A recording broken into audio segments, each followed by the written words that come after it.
આંખો મીચીને ઓમ નમઃ શિવાય ના જાપમાં તલીન થઈ ગઈ હતી ત્યારે શિવલિંગ પરથી ધીમે ધીમે ધૂપ પ્રકાશ ઉઠવા લાગ્યો. ધૂપ કાંડીમાંથી ધુમાડો ઉપર જતો રહ્યો.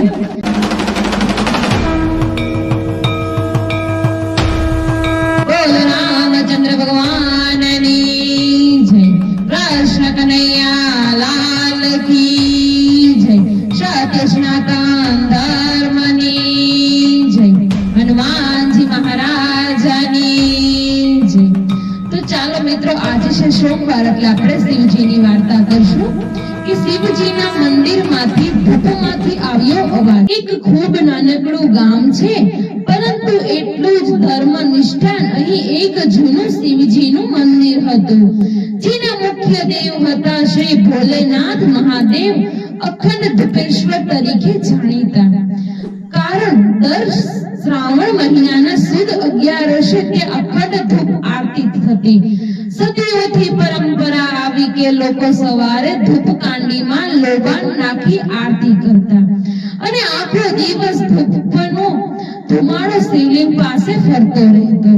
ગામમાં રહેતી એક 70 વર્ષીય વૃદ્ધ સ્ત્રી, નામ હતું રમાબા. વિધવા હતી. પોતાનું જીવન પતિના ગુમાવ્યા પછી ભગવાન શિવના ચરણમાં સમર્પિત કર્યું હતું. ગામના લોકોએ ક્યારે પણ મંદિર ધૂપ આરતી રામાબાના ગેરહાજર જોયા નથી. પરંતુ એ વર્ષે કંઈક જુદું જ બન્યું. શ્રાવણ સુદ 11 નો દિવસ હતો. આખા ગુજરાતમાં ભારે વરસાદ પડતો હતો.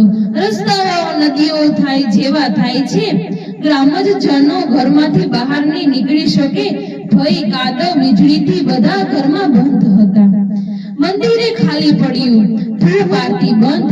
મંદિરમાં દીવો પણ નહીં. પંડિત અને ગામજનો ચર્ચા કરતા હતા, આ વર્ષે તો આરતી રદ. ભગવાન શિવ સમજી લેશે. પણ રમાબા ન હતી માની. રમાબાએ પોતાનો લાકડીનો દંડો અને તાંબાનો ધૂપનો કાંડો લીધો.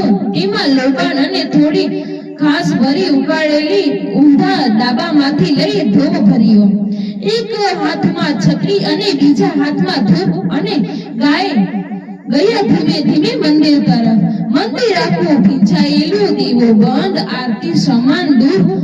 શિવલિંગ પાણીમાં ભીંજાયેલું. પણ રમાબાએ ખંભે ચાદર પાથરીને ધૂપાણ કાઢી શિવલિંગ પાસે રાખી અને અવાજે બોલી, હે ભોળાનાથ, આ વૃદ્ધ શરીરથી ઘણું થાય નહીં, પણ તમારી આજની ધૂપ તોય રડીને આપણી જઈ છું.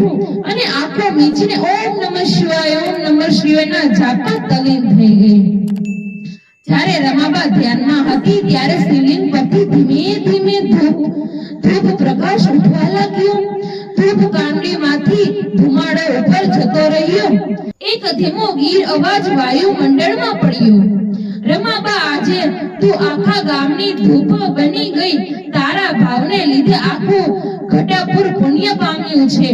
રમાબાએ આંખો ખોલી. સામે શિવલિંગ પર દિવ્ય પ્રકાશ અને તેમણે અંદરથી અદ્ભુત શાંતિનો અનુભવ થયો. આગલા દિવસે વરસાદ બંધ. આખું ગામ મંદિર તરફ દોડ્યું. શિવલિંગની આસપાસ સુગંધિત ધુમાડો હજુ પણ રહ્યો હતો અને ધૂપકાંડી સંપૂર્ણ ભીની છતાં પણ સળગી રહી હતી. ગામના પંડિત અને ભક્તોને રમાબાને પકડીને આસ્થાને નમન કર્યું. આજે દર 11 ભક્તિની આરતી રમાબા જેવી હોય તો ધૂપ નજર જવાય, પણ ભોળાનાથ પ્રસન્ન થાય છે. એક ધૂપની લકીર પણ જ્યારે દેવાલયની દિવ્ય લાઈનને બની જાય છે ત્યારે એમાં ભક્તિ હોય છે.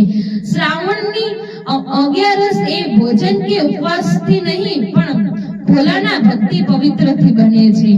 બોલો ભોળાનાથની જય.